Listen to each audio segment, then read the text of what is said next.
दुर्दांत अपराधी लेखराज यादव को police custody से छुड़ाने के षड्यंत्र में पूर्व गरौठा विधायक दीप नारायण सिंह यादव इन दिनों जेल में हैं। पुलिस के द्वारा 2 दिन की रिमांड मांगी गई थी। इसके बाद 48 घंटे तक पुलिस रिमांड में रहने के बाद दीप नारायण सिंह यादव और उनके साथ अनिल मम्मा को जेल में भेज दिया गया है। उनके साथ 2 दिन तक आबिद बारसी मौजूद रहे। आबिद साहब कहाँ ले गए थे? परसों से क्या क्या हुआ? परसों जब न्यायालय का आदेश हुआ 2 तारीख के लिए कि 2 तारीख से इनका रिमांड स्टार्ट होगा, सुबह 10 बजे हम लोग न्यायालय का आदेश लेकर जेल पहुंचे और जेल से माननीय विधायक जी और उनके साथ मामा अनिल मामा जी को वहां से निकाला। वहां पर प्रशासन मौजूद था, सीओ साहब वगैरह थे, काफ़ी मतलब प्रशासन इकट्ठा हुआ था वहाँ। इसके बाद वहाँ से हम लोगों को ले गए जेल से सबसे पहले crime branch office. Crime branch office में लगातार कम से कम 4 घंटे इस तरीके की पूछताछ हुई कि बिल्कुल पानी पीने तक का समय नहीं दिया गया।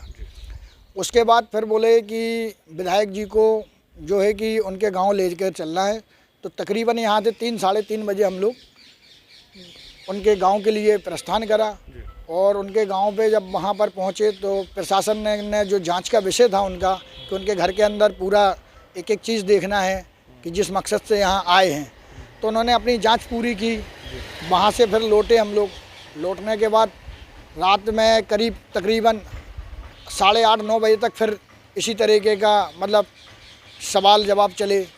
उसके बाद फिर रात में विधायक जी को यहाँ से नवाबाद थाने ले जाया गया। नवाबाद थाने की बैरिक में रखा गया।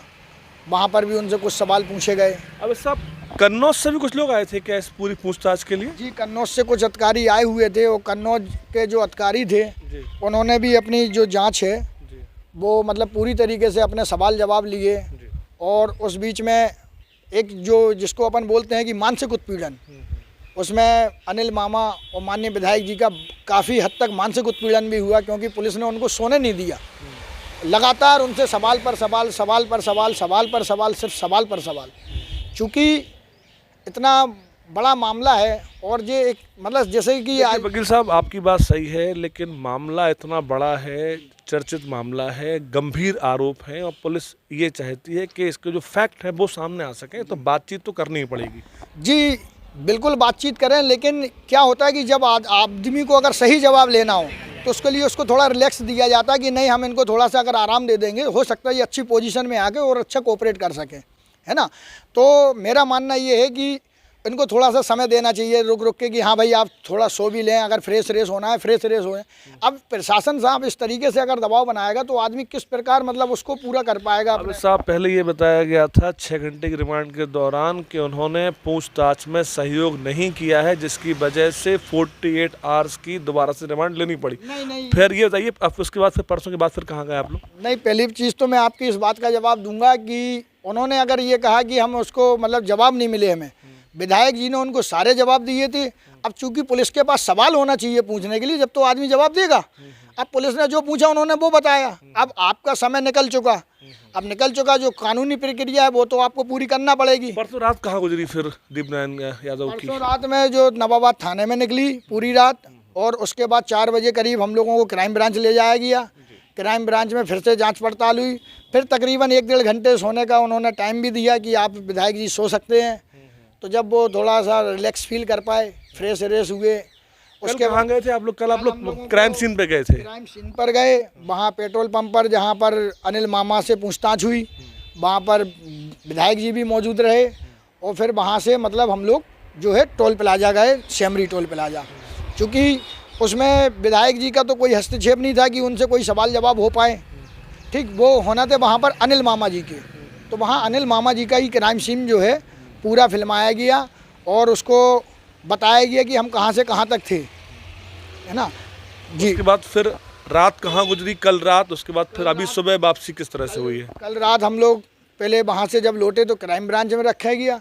क्राइम ब्रांच में रखने के बाद उन्होंने जो कन्नौज की टीम आई थी, कन्नौज की टीम ने अपनी पूरी प्रतिक्रिया की कम से कम 12:30 बजे तक रात में। और उसके बाद फिर जब हमने कहा कि भाई अगर हो गया हो तो बोले नहीं, अभी इनको नवाबाद थाने ले जाएंगे। नवाबाद थाने फिर से दाखिल किया उनको। नवाबाद थाने में फिर बिठाया गया। नवाबाद थाने से फिर हम लोगों को फिर क्राइम ब्रांच लाया।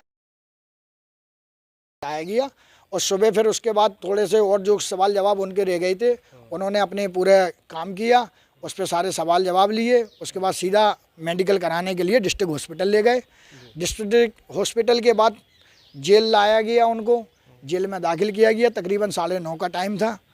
उसके बाद फिर हम लोग यहाँ आए और आपके चैनल के माध्यम से ये है कि माननीय मुख्यमंत्री से भी यही कहना है कि भाई कम से कम ऐसे मुकदमों में सही जांच गए, क्योंकि उनके ऊपर एक अब साहब चूंकि अब ये न्यायालय की प्रक्रिया है और न्यायालय की प्रक्रिया के दौरान ये सब चीज़ें चल रही हैं, इसलिए चाहे व्यक्ति कोई भी हो, न्याय तो यहाँ होता ही है। चूँकि मामला बेहद संगीन है, गंभीर है। लेखराज यादव जैसे व्यक्ति को छुड़ाने के मामले में आरोप लगाया गया है, उन आरोपों में कितनी सच्चाई है, कितने फैक्ट है, ये समझने के लिए पुलिस हर पहलू को जांच रही है, परख रही है। बड़ावली गांव भी गई, टोल प्लाजा गई, इसके अलावा उस पंप तक पे गई जहां से पेट्रोल गाड़ी में लिया गया था। तो हर पहलू पर पुलिस लगातार नज़र बनाए हुए, जिससे कि इसके जो फैक्ट हैं वो सामने आ सके, क्योंकि इन्हीं फैक्ट के आधार पर न्यायालय में मुकदमा चलेगा।